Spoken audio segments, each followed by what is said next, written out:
एक दफ़ा का जिक्र है कि एक छोटे से गांव में एक लड़की रहती थी जिसका नाम छोटी सुर्ख छतरी था। उसका नाम इसलिए रखा गया क्योंकि वो हमेशा एक सुर्ख रंग की छतरी पहनती थी जो इसकी दादी ने उसे तोहफे में दी थी। एक दिन उसकी मां ने उसे कहा कि वो अपनी दादी को खाने का सामान देकर आए, जो गांव से थोड़े फासले पर एक छोटे से घर में रहती थी। छोटी सुर्ख छतरी खुशी खुशी इसके लिए एक टोकरी में खाना रखकर दादी के घर रवाना हो गई।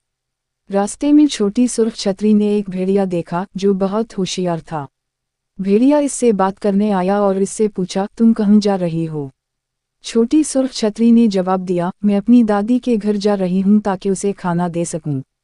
भेड़िया जानता था कि ये मौका इसके लिए बेहतरीन है, तो उसने छोटी सुर्ख छतरी से कहा, तुम्हें रास्ते में मौजूद फूलों का बाग देखना चाहिए, ये तुम्हारी दादी के लिए एक अच्छा तोहफा होगा। छोटी सुर्ख छतरी खुश हो गई और फूलों का बेचने की गर्ज से रास्ता बदल लिया।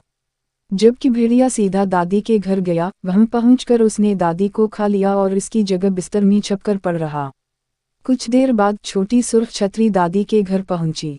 जब वो अंदर आई तो उसने कुछ अजीब महसूस किया और पूछा, दादी आपका चेहरा इतना मुख्तलिफ क्यों है? भेड़िया जो बिस्तर में छपकर पड़ा था बोला, ये मेरी तबीयत की वजह से है। फिर छोटी सुर्ख छतरी ने सवालात किए, जैसे, दादी आपके दंत इतने बड़े क्यों हैं? तो भेड़िया बोला, ताकि मैं तुम्हें अच्छी तरह खा सकूं। इससे पहले कि भेड़िया उसे खा पाता, एक शिकारची जो गांव के करीब रहता था दादी के घर आया। इसने फौरन भेड़िया को मारा और छोटी सुर्ख छतरी और दादी को बचा लिया। इसके बाद छोटी सुर्ख छतरी ने सबक सीखा कि जब तक किसी से मुकम्मल यकीन ना हो, किसी अजनबी से बात ना करे।